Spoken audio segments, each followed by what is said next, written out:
Buenos días, jóvenes. Bienvenidos a la clase de química. Ya saben que a partir de este miércoles vamos a trabajar de esta manera, a través de la grabación de la explicación y siempre las actividades que ya están publicadas en Geducar y que ustedes pues ya saben en qué fechas tienen que entregar. Continuando con la clase que hemos venido manejando, que es sobre concentración de disoluciones. Vamos a trabajar la última que nos hace falta, que es molaridad.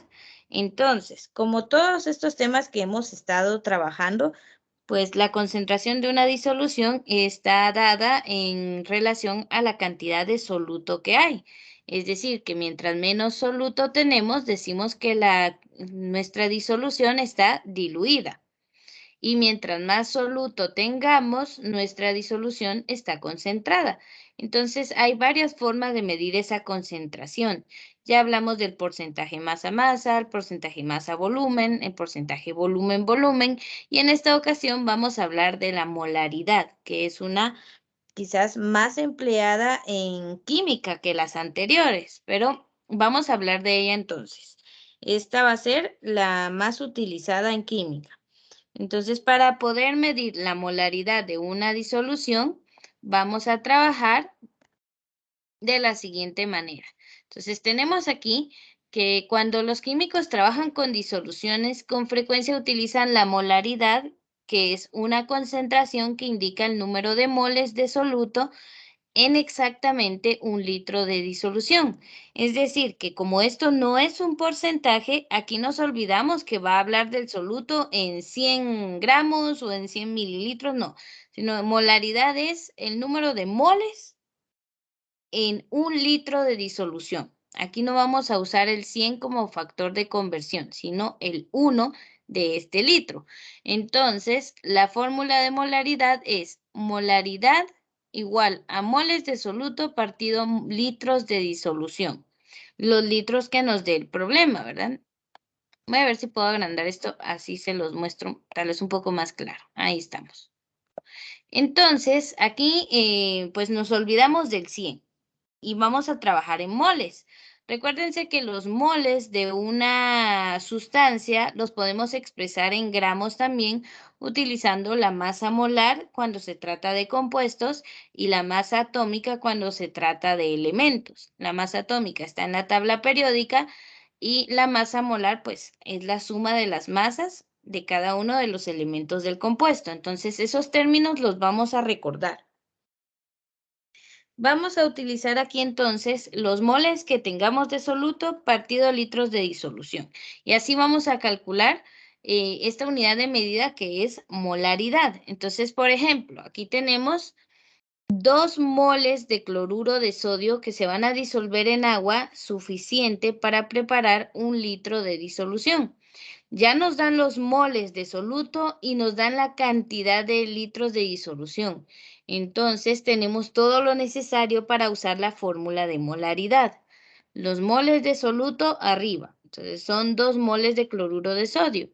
Y litros de disolución, en este caso es 1. Si aplicamos en la calculadora 2 dividido 1, nos da exactamente 2. Pero como son moles partido litros, los vamos a leer como 2.0 molar. Esa M mayúscula representa a la molaridad o concentración molar. Entonces, decimos que esa disolución de cloruro de sodio está a 2.0 molar. Esa es su concentración. Y si lo quiero leer como factor de conversión, digo que tiene 2 moles de cloruro de sodio por cada litro de disolución. Y ahí pues ya podemos armar cualquier otro tipo de problema.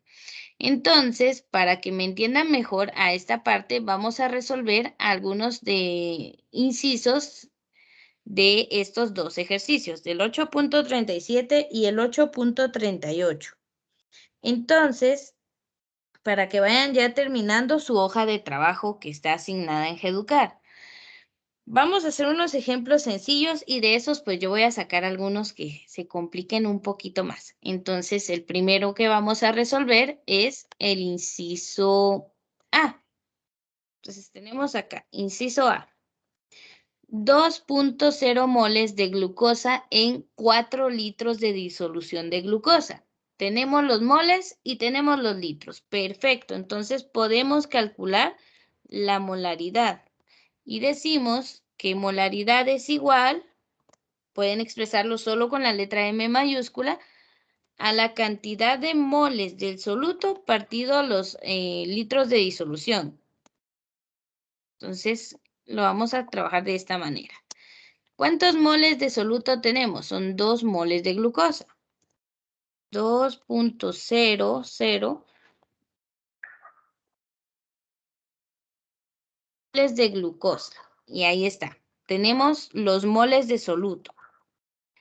Y lo vamos a dividir dentro de los litros de disolución. En este caso son 4, no es 1. Entonces vamos a colocar los 4 litros de disolución. Entonces, para escribir esta molaridad es bastante sencillo. 2 dividido 4. Y bueno, ustedes lo pueden aplicar en su calculadora. Entonces, necesito que los ejemplos los vayan trabajando junto conmigo. En este momento pueden pausar el video y dar ustedes mismos una respuesta. 2 dividido 4 y nos va a dar 0.5. Pero ya no respondemos ni en moles ni en litros, sino molar, la M mayúscula que representa la molaridad. Esa es la forma en que vamos a resolver cualquiera de estos pues ejercicios, ¿verdad? Pero bueno, ese estaba bastante sencillo. Vamos a hacer uno más. Como les digo, ustedes pueden pausar el video en cualquier momento para pues ir trabajando los ejemplos y pues ver si tienen la respuesta correcta. Hagamos el inciso B. En esta ocasión no me están dando moles, sino que me están dando 4 gramos de hidróxido de potasio, KOH, en 2 litros de disolución de hidróxido de potasio.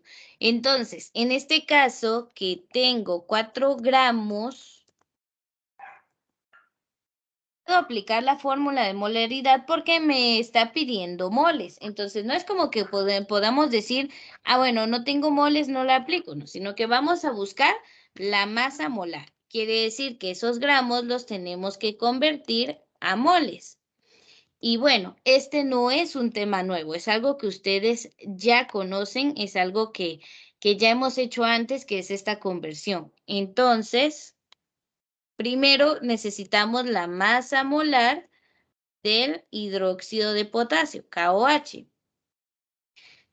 ¿Recuerdan cómo sacarla? Pausen el video y traten de escribirla. Si no, pues vean el procedimiento.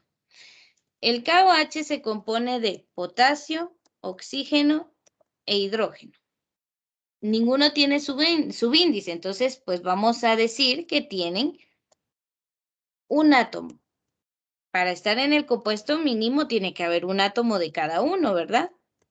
Entonces tenemos un átomo de cada uno por la masa atómica que está escrita en la tabla periódica.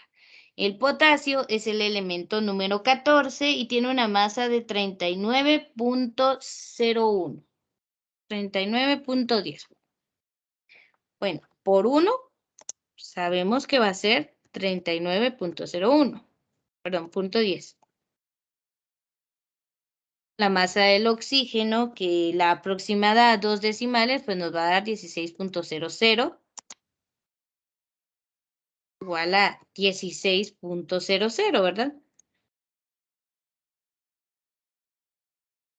Si quiere que la suma le quede bien, tiene que alinear los puntos decimales.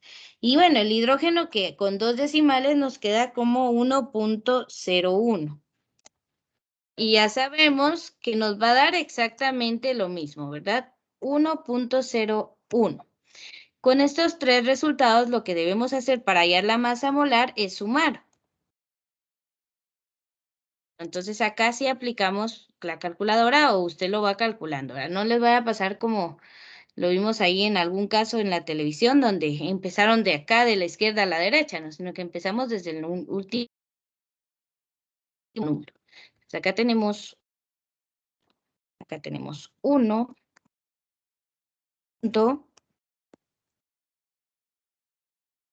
Pues bueno, 6 más 9 es 15, 16. Llevamos 1. Y 3 más 1, 4 más otro 1, 5. Tenemos una masa molar de 56.11. 56.11 sabemos que estamos hablando de gramos por cada mol, gramos mol. Entonces, si ya tenemos la masa molar, podemos pasar esos 4 gramos de hidróxido de potasio a moles, que es lo que tenemos que hacer en este momento. Entonces, a ver, hagamos la conversión. Tenemos 4.0 gramos de KOH y los vamos a multiplicar por la cantidad de gramos que hay en cada mol. Siempre sabemos que los números que queremos que nos queden o la dimensional que queremos que nos quede de respuesta tiene que estar arriba. Entonces arriba van a ir los moles. Tenemos un mol de KOH por cada 56.11 gramos, ¿sí? 56.11 gramos. Entonces, recordemos que siempre podemos usar el factor de conversión al derecho y al revés. Gramos se van con gramos y nos va a quedar la respuesta en moles. Lo que necesitamos para poder, pues, responder o usar la fórmula de molaridad. Gramos de KOH, ¿verdad? Entonces, sería 4 dividido 56.11 y nos da 0.07 de KOH. Ahorita alargo esto y ya se va a ver bien. Ahí está. Muy bien. ¿Qué hicimos acá? No hemos aplicado la fórmula, no hemos descubierto la molaridad, simplemente pasamos de los gramos que me daba el problema a los moles para poder aplicar la fórmula de molaridad. Es lo único que hemos hecho. O sea, aquí no se ha hecho nada en sí de la fórmula de molaridad. Entonces, a ver, recordemos. El inciso B nos dice que son 4 gramos de hidróxido de potasio en 2 litros. Bueno, ahora ya sabemos que esos 4 gramos son 0.7 moles de KOH. Ahora sí podemos aplicar la fórmula de molaridad. Entonces, molaridad es igual. Ahora sí podemos resolverla porque tenemos ya los moles de soluto.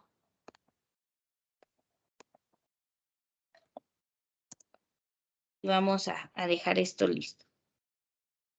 ¿Cuántos moles de soluto encontramos? Pues 0.7 moles de KOH. ¿Cuántos litros de disolución decía el problema? 2 litros. Entonces ahí ya tenemos moles partidos litros. Por lo tanto, vamos a obtener una concentración molar. Entonces 0.07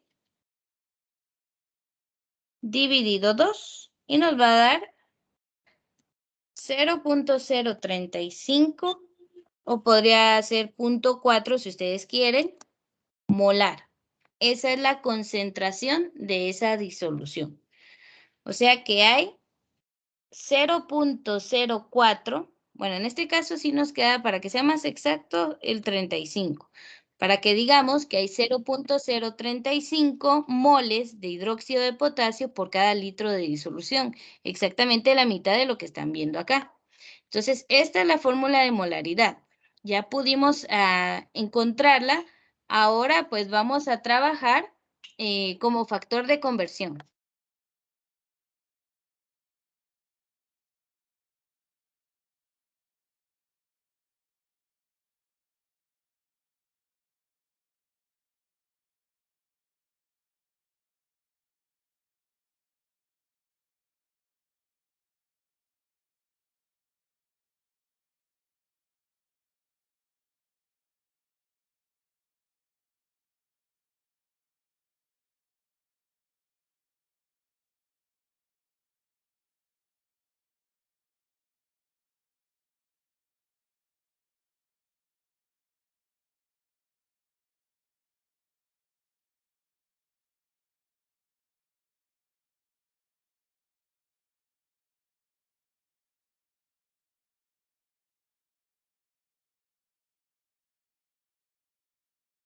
Muy bien, entonces lo tenemos acá como factor de conversión. Aquí hallamos la molaridad y esto lo vamos a expresar como 0.035 molar o 0.035 moles de hidróxido de potasio por cada litro de disolución.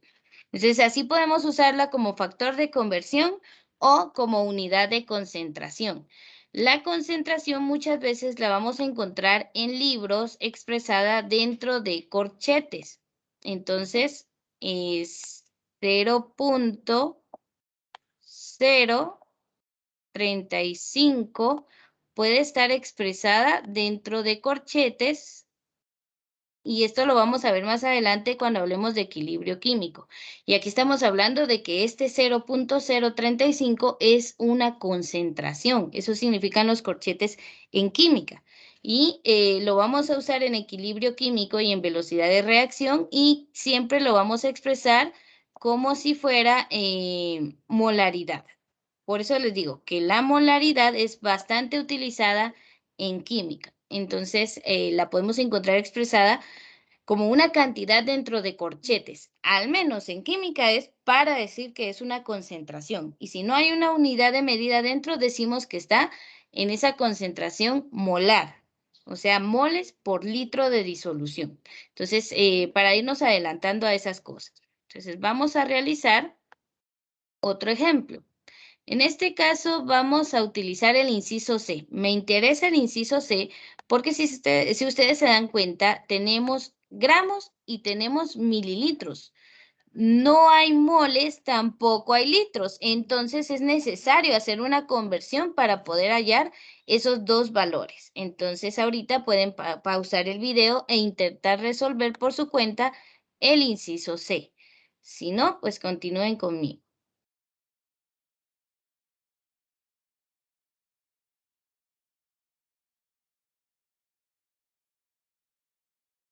5.85 gramos de NaCl, que es cloruro de sodio, en 400 ml de disolución. Ahí está, tenemos el inciso C, entonces ya puedo dejar esa imagen atrás. Tenemos aquí 5.85 gramos de cloruro de sodio en 400 mililitros de disolución. Bueno, aquí resulta que no puedo no puedo aplicar la fórmula de molaridad ni de una ni de otra forma porque no tengo ni moles ni litros. Entonces, el primer paso va a ser convertir esto a la dimensional que necesito. Entonces, esos 5.85 gramos vamos a pasarlos a moles. Y en el segundo caso, vamos a agarrar esos 400 ml a litros. Con esas dos conversiones, podré utilizar la fórmula de molaridad y hallar la respuesta. Entonces, veamos el primer caso. Son 5.85 gramos por vamos a usar de factor de conversión la masa molar de cloruro de sodio, que es lo que estamos viendo en este caso. No me voy a detener en esa parte porque, como les dije, eso fue de la unidad pasada, además de que ya se trabajó un ejemplo. Entonces, si usted busca y si pues quiere pausarlo para hacer la masa molar, puede hacerlo. De lo contrario, busquen el elemento 11 de la tabla periódica, que es sodio, y tomamos la masa, que es 22.99. No hay subíndice, asumimos que es 1 y 22.99 multiplicado por 1, pues es lo mismo. Más la masa del cloro. El cloro tiene el número 17, es un halógeno, y tiene la masa de 35.45. Entonces, 22.99 más 35.45, la masa molar del cloruro de sodio es 58.44. Entonces, decimos que en un mol de NaCl tenemos 58.44 gramos de NaCl. ¿Cómo hice ese cálculo? Es la masa molar del cloruro de sodio. Y eso ya lo hemos trabajado en videos y en clases anteriores. Así que no me puedo detener demasiado en eso. Bueno, veamos entonces hacer la división. Serían 5.85 dividido 58.44 y nos da que tenemos en realidad 0.10 moles de NaCl. Ahí está. Ahorita regreso a la pantalla, perdón. Tenemos acá entonces que vamos a tener ya la cantidad de moles, por lo tanto ya podemos trabajar. Bueno, a medias, porque nos hace falta un dato. Si ustedes ven, tenemos la cantidad de moles, pero nos hacen falta la cantidad de litros, porque tenemos mililitros. Entonces, miren, esta conversión es de lo más sencilla. Lo ideal es que no sepamos los factores de conversión. Sabemos que un litro tiene 1000 mililitros. Por lo tanto, puedo pasar esos 400 ml dividiéndolos, o bueno, multiplicándolos por el factor de conversión, que dice que un litro tiene 1000 mililitros. ¿Por qué puse los mililitros abajo? Es lo mismo que esto. Un litro arriba, mililitros abajo. Para que estos 400 se dividan dentro de 1000 y mililitros se elimine con mililitros y la respuesta me quede en litros. Entonces, en este caso, pues, vamos a hacer la división. Esto es igual. A ver, eso se opera. Ya saben que por lo de arriba multiplicamos y por lo de abajo dividimos. Entonces sería 400 por 1. Pero eso no nos cambia nada, nos quedan los 400. Bueno, ahora dividámoslo por lo de abajo, que son los 1000 mililitros. Y nos queda 0.4 litros. Ahora sí, nos queda en litros. Con esto ya tenemos moles y litros. Entonces ya puedo aplicar la fórmula de molaridad. Ya sabemos que se expresa con una M mayúscula. Bueno, ahí está. Molaridad es igual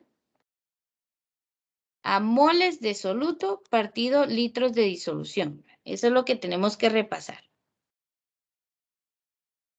Arriba nos quedan los moles de soluto, que son 0.10 moles de NaCl. Bueno, ahí está. Ahora abajo nos quedan litros de disolución y sabemos que ahora son 0.4.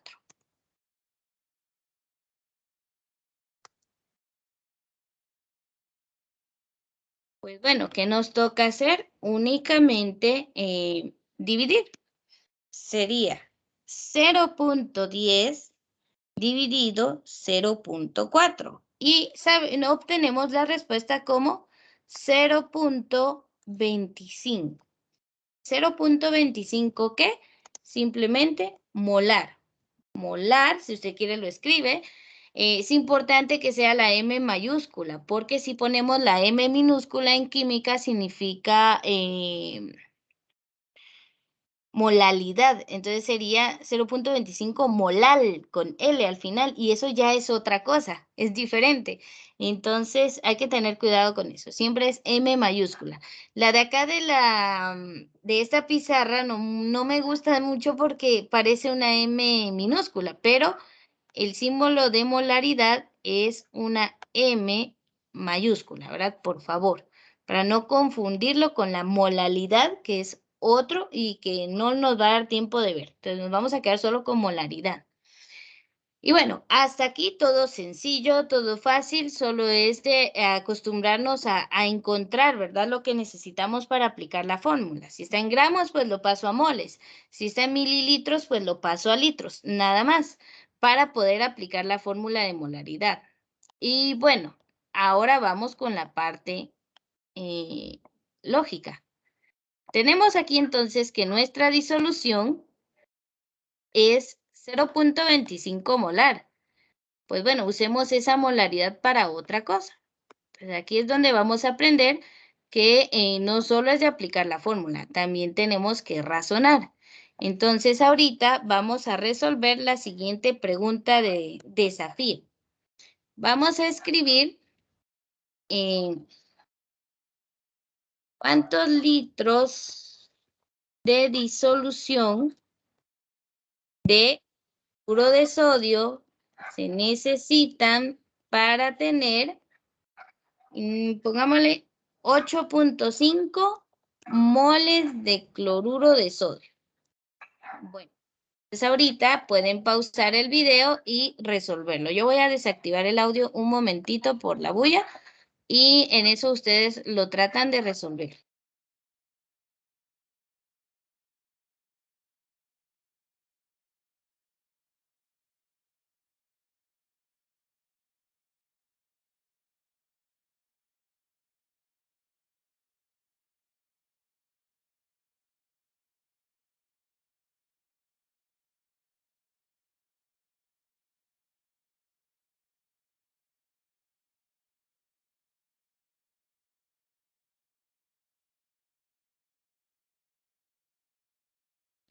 Muy bien, vamos a ver. Entonces, si ustedes recuerdan, como esto se puede ver como un factor de conversión, es justamente lo que necesitamos para resolver esta pregunta.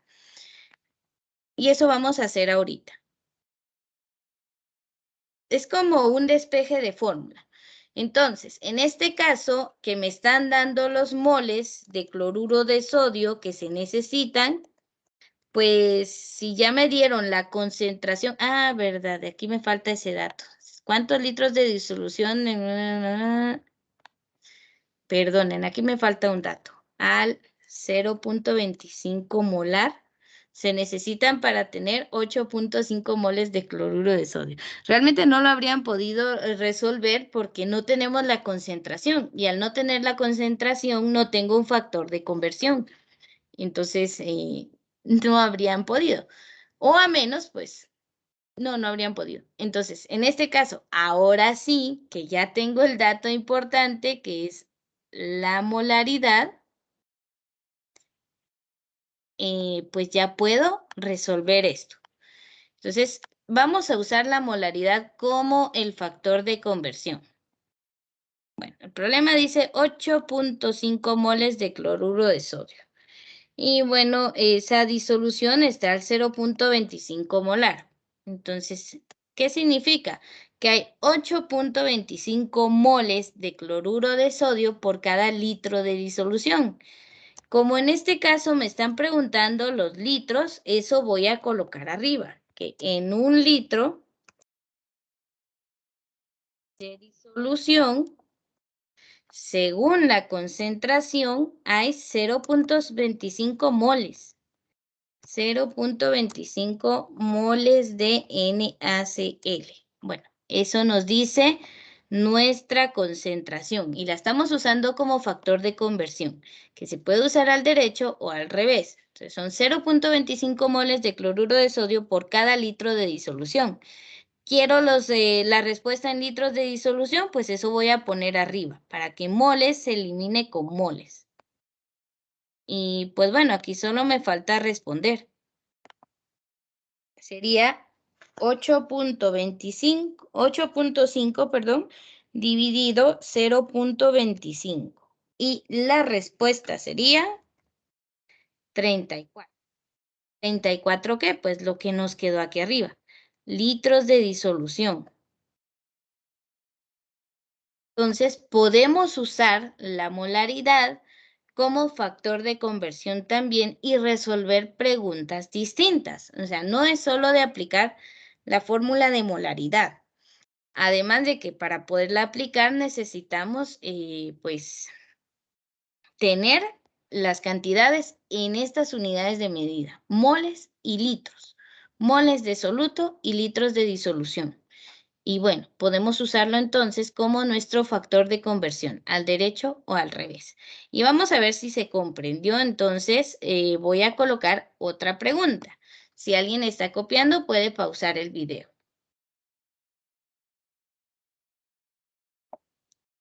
Entonces, nuestra segunda pregunta de lógica y de desafío que tienen que tratar de resolver sin ayuda del video es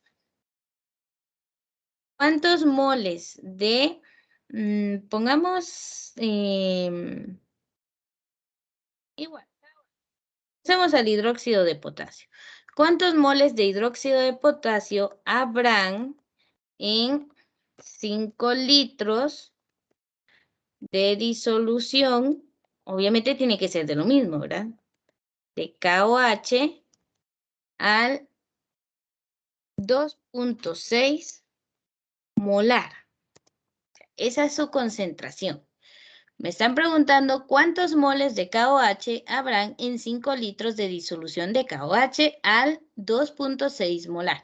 Ahora sí tenemos concentración, o sea que tenemos el factor de conversión. Pausen el video y traten de resolverlo. Ok, veamos si obtuvieron la respuesta correcta. Vamos a hacer el procedimiento aquí. El problema me está dando como dato que hay 5 litros de disolución. ¿Por qué no pongo la molaridad aquí? No, porque ese es mi factor de conversión. Entonces tomo la cantidad de litros de disolución y vamos a operarla por el factor de conversión. Están pidiendo moles, eso tengo que colocar arriba. Entonces aquí sí tomamos el factor literal. 2.6 moles de KOH. ¿De dónde saqué eso? De acá. Molar significa la cantidad de moles por litro. Entonces abajo vamos a colocar que hay 2.6 moles por un litro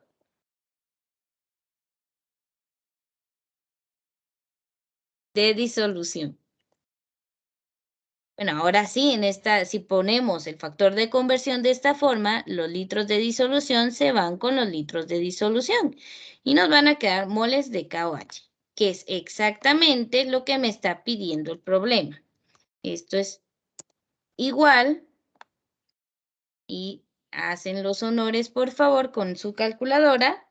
Sería 5 por 2.6 y al final obtenemos que en esos 5 litros de disolución tenemos un total de 13 moles de KOH. Y bueno, así es sencillamente. No es complicado. Podemos usar la molaridad como factor de conversión, al derecho o al revés, para averiguar cantidad de moles de soluto o litros de disolución. Entonces, aquí terminamos con el tema de molaridad.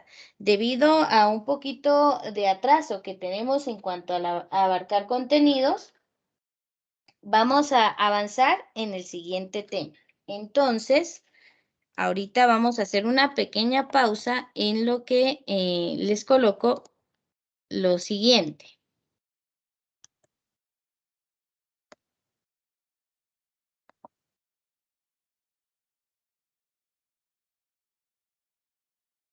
Ok, entonces ya hablamos de que vamos a tener, ya terminamos los temas relacionados con la concentración de las disoluciones.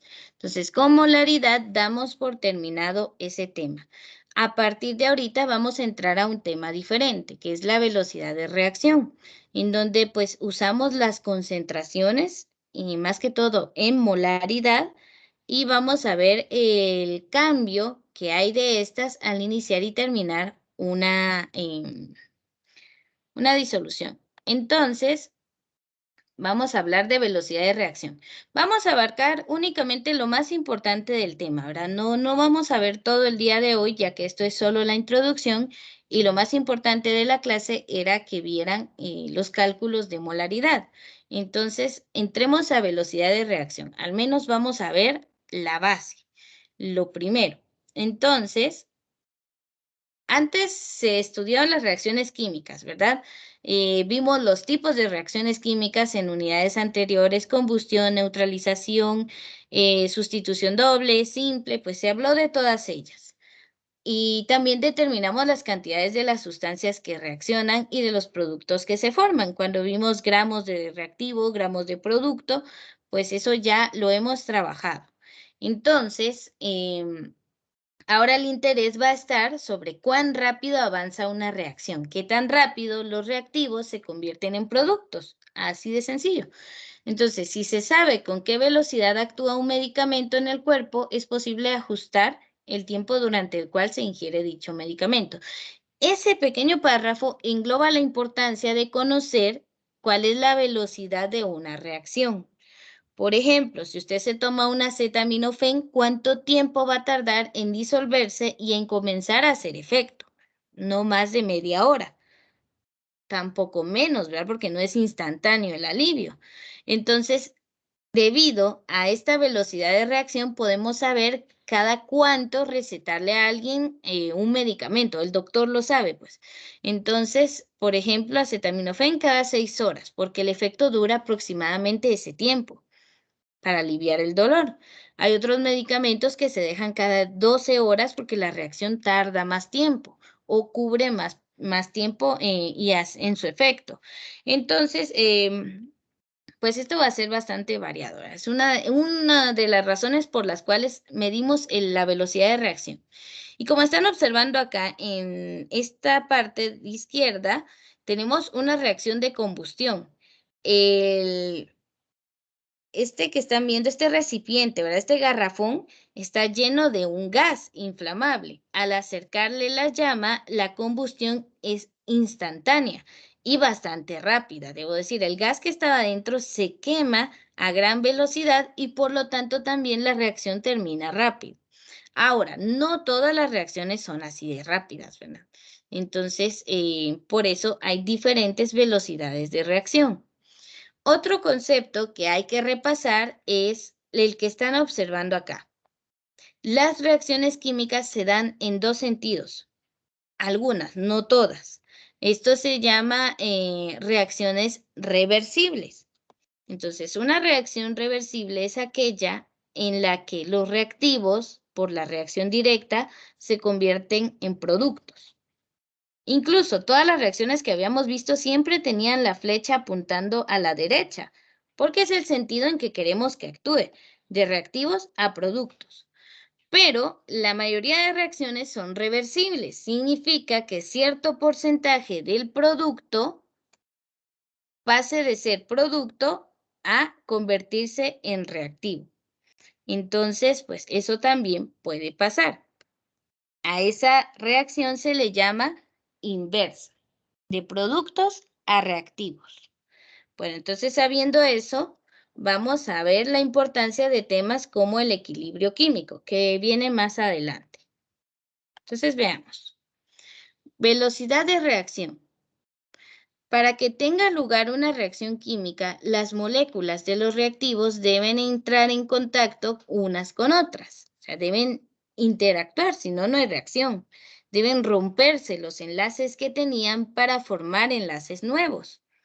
La teoría de colisiones indica que una reacción tiene lugar solo cuando las moléculas chocan con la orientación adecuada y con suficiente energía para separarse y formar nuevos enlaces. Entonces, pueden ocurrir muchas colisiones, pero solo algunas realmente conducen a la formación de un producto. Entonces, veamos acá el esquema del lado derecho. Nos dice, aquí tenemos una reacción entre el nitrógeno diatómico, o sea, una molécula de dos nitrógenos unidos, más el oxígeno diatómico. Tenemos ahí dos oxígenos unidos. Van con la suficiente energía y en la orientación correcta para que a la hora de colisionar, de chocar una contra otra, esas dos moléculas, formen moléculas diferentes. NO significa óxido de nitrógeno, ¿verdad? No es que le esté diciendo no, sino que es óxido de nitrógeno. Se lograron formar porque cumplían con esas dos características, orientación adecuada y energía suficiente para que se formen los productos. Ahora, hay choques entre moléculas que no forman productos, porque tienen energía insuficiente, o sea, iban bien con la orientación adecuada, pero no con la suficiente fuerza, no tenían energía suficiente. O cuando van con la orientación incorrecta. Entonces, chocan las partículas, pero no se mezclan, no forman el producto. Entonces, no todas las colisiones dan como formación de un producto, o sea que no todas las reacciones químicas dan el 100% de producto que se tendría que obtener. Si recuerdan, esto lo vimos cuando hablamos del rendimiento de las reacciones. Siempre hay un porcentaje. Entonces, cuando decíamos que una reacción era el 80% efectiva, o sea, su rendimiento salió en 80%, significaba que el 80% de las partículas de los reactivos habían formado productos. Pero, ¿qué pasaba con el otro 20%? Fueron las que chocaron, pero iban con la energía insuficiente o con la orientación equivocada. Entonces, no formaban productos. Ahí está, por eso es que es muy irreal que una reacción química nos dé el 100% de producto esperado. Eso no es así. Depende de esta condición, que se llama teoría de colisiones. Entonces, vamos a entenderla un poquito más con la siguiente diapositiva. Bueno, mencionamos energía y orientación. Entonces, tiene que cumplir con esas dos características. Mientras se está dando la reacción, es decir, mezclamos los reactivos en un beaker, en un tubo de ensayo, en una olla donde usted los esté mezclando y se esté dando la reacción química, mientras transcurre el tiempo de esa reacción, la energía que se va empleando va aumentando, desde que los reactivos estaban por separado hasta empezar a unirse. En el momento en que se generan las colisiones, hay una elevación de energía. Esa energía se llama de activación. Si la energía de activación es suficiente, igual que la orientación es la adecuada, la colisión de partículas de reactivo van a dar origen a los productos, a las moléculas de productos. Entonces, es así, ¿verdad? La colisión debe proporcionar la energía suficiente para empujar los reactivos hacia la cima de la colina de energía. O sea, la energía mínima que se necesita para romper estos enlaces químicos. Entonces, los reactivos pueden convertirse en productos. Aun cuando una colisión tenga la orientación adecuada, debe haber suficiente energía para romper los enlaces entre los átomos de los reactivos. La energía de activación, esta es una definición, por favor. Lo que está a partir de este punto para el último punto es una definición que tiene que saberse sí o sí. Entonces, tome nota, resáltela, pues trate de aprenderla y repasarla. La energía de activación es la cantidad mínima de energía necesaria para romper los enlaces entre los átomos de los reactivos. Es esa mínima cantidad de energía para romper los enlaces que existían y permitir que se formen nuevos enlaces, es decir, nuevas moléculas, es decir, nuevas sustancias, o sea, nuestros productos. Entonces, es esa mínima energía de activación. Y bueno, entonces, para ir culminando con la clase de hoy, si la energía proporcionada, si la energía proporcionada por la colisión es menor que la energía de activación, o sea, de lo mínimo que se necesita, las moléculas simplemente rebotan y no ocurre reacción. O sea, chocan entre ellas y no se mezclan porque no había suficiente energía.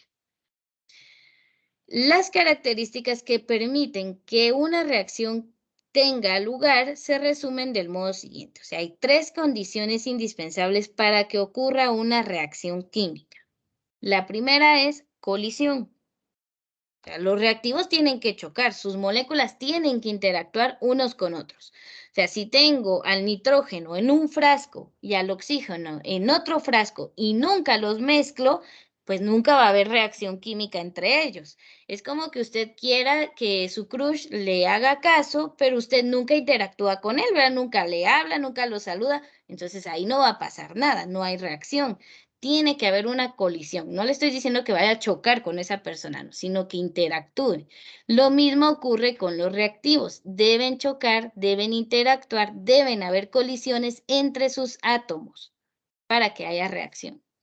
Segundo, pues esa colisión tiene que ser en la orientación adecuada. Los reactivos deben alinearse correctamente para romper los enlaces. O sea, si chocan en una parte donde no van a romper enlaces, pues simplemente rebotan también. Y la última que ya habíamos hablado, que es la energía, ¿verdad? Esa colisión tiene que suministrar la energía de activación, esa mínima energía para que finalmente pues se forme una reacción química. Son esas tres características: colisiones, orientación y energía de activación, para que pueda ocurrir una reacción química. Y pues bueno, ¿verdad? Entonces los dejo con esta fórmula para que tomen nota, que es la última que vamos a ver, y es para calcular la velocidad de una reacción. Para determinar la velocidad o rapidez de reacción, se mide la cantidad de un reactivo agotado o la cantidad del producto formado. Entonces, la fórmula es velocidad de reacción igual al cambio en la concentración de un reactivo o producto dividido el cambio del tiempo. O sea, si medimos la concentración del reactivo que tenía, o hablamos en esa concentración de reactivo al inicio de la reacción, pues es alta, teníamos reactivos, pero al finalizar la reacción, se supone que ya no tendríamos que tener reactivos, se acabaron. Entonces ahí hay un cambio en la concentración. Y si lo vemos desde el punto de vista de los productos, al inicio teníamos 0 productos porque no se habían formado, pero al final de la reacción química vamos a tener una mayor concentración de productos. Por eso dice cambio en la concentración. Por ejemplo, si tomamos a reactivos como A y productos como B, la velocidad se puede ver en términos de A o en términos de B. Delta, que es este triángulo que están observando acá, significa cambio. Y los corchetes, les acababa de mencionar cuando estábamos hablando de molaridad, que significa concentración. Entonces, un delta en la concentración de A, o sea, de los reactivos, un cambio en la concentración de reactivos dividido delta T, que sería cambio del tiempo. O sea, concentración final menos concentración inicial, tiempo final menos tiempo inicial. Yo creo que esto les suena bastante a física cuando calculaban velocidad, ¿verdad? Que es la desplazamiento dividido tiempo. Pues esto es lo mismo, solo que es concentración dividido tiempo. Y bueno, también se puede ver en términos de los productos, que serían B. El delta en la concentración de B, o sea, el cambio en la concentración de B dividido el cambio en la concentración, en el tiempo, perdón. Y pues bueno, así hallamos la velocidad. Ahora, ¿cómo se mide el tiempo? ¿Cómo se mide que realmente una reacción química terminó? Pues cuando dejamos de observar cambios. Por ejemplo, en esta imagen, ustedes están viendo una reacción química entre un metal y posiblemente esto sea un ácido y se esté formando una sal o cristales. En este caso es muy notorio de que está ocurriendo una reacción química. Entonces tendríamos que, a la hora de introducir el reactivo al ácido o a la sustancia, tomar un cronómetro. Y cuando dejamos de observar cambios, es decir, cuando se termine de formar el cristal y ya no se forma más, se pausa el cronómetro. Así sabemos cuánto tiempo duró nuestra reacción. Y pues bueno, se pueden hacer cálculos para ver el cambio en la concentración. De esta manera es que se halla la velocidad de reacción.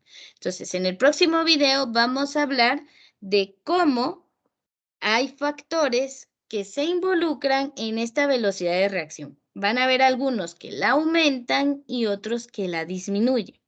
Entonces, eso lo vamos a dejar para la próxima clase. Entonces, los dejo con este esquema. Factores que influyen en la velocidad de reacción. Y para la próxima clase, por favor, investiguen como la temperatura, el grado de división, la naturaleza de los reactivos, la concentración de los reactivos y el uso de un catalizador influyen en la velocidad de reacción. Entonces, una pequeña y breve investigación, solo que tengan nociones de cómo es que cada uno va a afectar la velocidad de reacción. Entonces, hasta acá llega el video del día de hoy. Repasen la parte práctica de molaridad, por favor, y pues una lectura a esta parte teórica, que es más teórica. No la vamos a ver tan práctica como antes. Entonces, aquí terminamos con la clase de hoy.